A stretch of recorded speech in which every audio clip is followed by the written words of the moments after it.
The Confederate barrage tended to operate on a fixed firing pattern. That is, the guns aimed at the ridge and retained that aim and never shifted their fire in the course of about an hour's barrage. Hence, they raked the backside and top of the ridgeline, creating havoc in the Federal rear without damaging all that much the Federal infantry who were stationed in rifle pits on the front side of the ridge. This became crucial later on. It did, this barrage, isolate the Confederate troops on Cemetery Ridge and did not allow Meade to resupply or reinforce them, because anyone who tried to would have to face a field of exploding shells the Confederates were lobbing in their direction.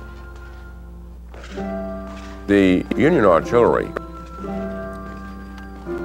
stopped firing and withdrew some of its guns from the firing line, giving the impression that the Confederate barrage had been very effective in silencing the Union guns.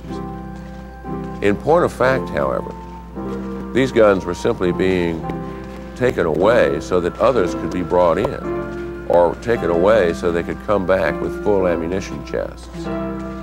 The Confederate commander, who in effect was in charge of this barrage, Edward Porter Alexander, realized and could see in his glasses that Union artillery was not being disabled, but that the Union soldiers were hitching up the horses to the guns and drawing them away.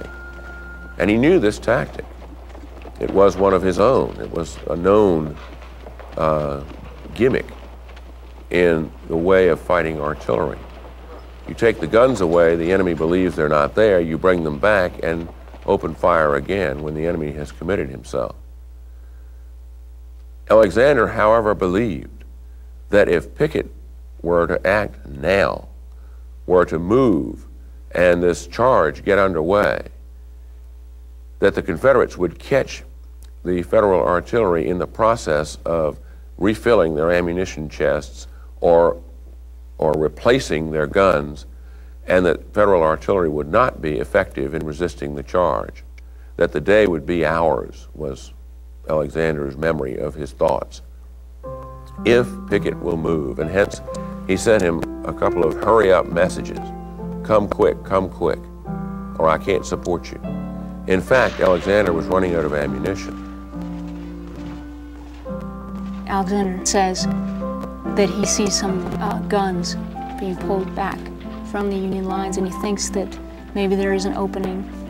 And Pickett seems to have a moment of apprehension or a loss of confidence. He goes to see Longstreet, using precious time with this latest note from Alexander, and shows it to Longstreet and says, "General, should I move forward?" And Longstreet is so caught up with the emotions of the moment and his fears, he can't even talk, and he won't even look at Pickett. He says later that he was afraid he was going to betray his confidence. And Pickett just stiffly stands up straight, salutes, and says, "I'll lead my men forward," and rushes toward his division to give the order. When the Confederates, 12 to 15,000 of them, emerged from the woods, they looked like they were on parade. They dressed their ranks. Pickett said gallant things to them like, "Up, Virginians," and "Do it today for old Virginia," or words to that effect. Other commanders issued brief encouragement to their troops and then began to lead them over that roughly 1 mile of open ground that separated the two lines. At first, the charge looked pretty effective and incredibly impressive. The Union soldiers who were watching could not believe what they were seeing, that the Confederates were marching in parade ground ranks and bands were playing. And even as they got closer, the Confederates stopped in the shelter of a depression of ground and redressed their ranks.